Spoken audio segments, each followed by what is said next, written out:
Hello students, welcome back to our on YouTube channel LNS classes. आपका बहुत बहुत स्वागत करता है। आज के इस वीडियो में हम समरी देखने वाले हैं। आपकी क्लास 12th की पोएट्री सेक्शन की एक कविता है sweetest love I do not गो। मैं इस वीडियो में बहुत ही इजी लैंग्वेज और इजी वर्ड को यूज़ करके इस समरी को पूरा का पूरा डिफाइन करूंगा आपके सामने, जो कि आपको बस एक बार में ही याद हो जाने वाला है। अगर आप अपने एग्जाम में 99% मार्क्स लाना चाहते हैं तो इस चैनल के ऊपर जितने भी वीडियोज आपके सिलेबस के होंगे वो आप एक बार उस वीडियो को पूरा वॉच जरूर करिएगा। तो चलिए हम लोग समरी स्टार्ट करते हैं। तो हमारी समरी है sweetest love I do not गो। ये आपके चैप्टर का नाम है और चैप्टर का नाम ये कहता है कि मेरी प्यारी प्रियतमा मैं नहीं जाता। ये चैप्टर का नाम है और इसका हिंदी ये होता है sweetest love I do not go. Go यानी कि GO ई उनको लिखने का तरीका था, जॉन डन का ऐसे लिखते थे वो, इसलिए वहाँ पे GOE है। गो का मतलब गो ही होता है।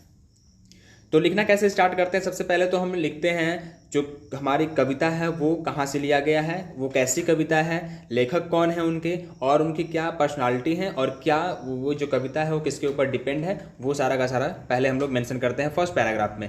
तो जैसे मैंने लिखना है यहाँ पे स्टार्ट किया हुआ, the present poem sweetest love I do not go is taken from our text book named Rainbow. जो प्रस्तुत कविता है sweetest love I do not go हमारी पाठ्य पुस्तक इंग्लिश के जिसका नाम रेनबो है से लिया गया है। यहाँ तक का अर्थ ये होता है this is a very romantic poem. यह बहुत ही रोमांटिक कविता है।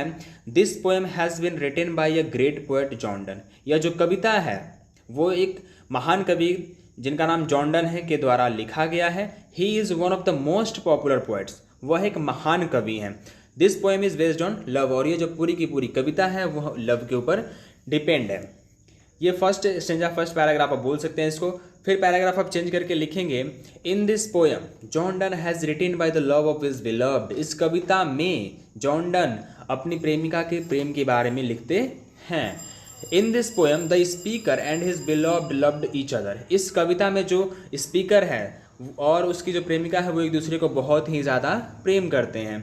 His beloved can not live without him. वह उन जो प्रेमिका है उनके बिना नहीं रह सकती है। Once upon a time the poet is going on a journey. एक बार की बात है कि जो पोएट है वो किसी यात्रा के ऊपर जा रहे होते हैं, but his beloved is scared. लेकिन जो उनकी प्रेमिका है वो डरी हुई रहती है, डर जाती है। इसके बाद आप लिखेंगे then the poet is consoling. जब वो डर जाती है तो जो कवि हैं वो उनको समझाने का प्रयास करते हैं, सांत्वना देते हैं। That I am going away not because I am tried of you. मैं जा रहा हूँ लेकिन इसलिए नहीं कि मैं तुमसे थक चुका हूँ। And nor the world can give a fitter love. और इसलिए भी नहीं कि ये दुनिया मुझे तुमसे ज़्यादा प्रेम देगी। Rather I am going for some work. मैं इसलिए जा रहा हूँ कि मुझे कुछ काम है। ये यहाँ तक हमने मेंशन कर दिया इन चीज़ों को। फिर वो पैराग्राफ चेंज करेंगे, आप लिखेंगे वहाँ पे ही कंसोलिंग हिज वाइफ। वो अपनी वाइफ को सांत्वना देते हैं that there is nothing to fear. इसमें डरने वाली कोई बात नहीं है। I will come back to you faster than the sun. मैं सूर्य से भी तेज गति से वापस तुम्हारे पास लौट आऊँगा। ये वहाँ पे कहते हैं, अपनी पत्नी को समझाते हुए बोलते हैं ये बात कि इसमें डरने वाली कोई बात नहीं है। मैं सूर्य से भी ज़्यादा तेज गति के साथ में तुम्हारे पास वापस लौट आऊँगा। And last the poet says that they live inside each other. और लास्ट में कवि कहते हैं कि हम एक दूसरे के अंदर रहते हैं और they can never be parted. और हम एक दूसरे से बट नहीं सकते, हम कभी भी अलग नहीं हो सकते।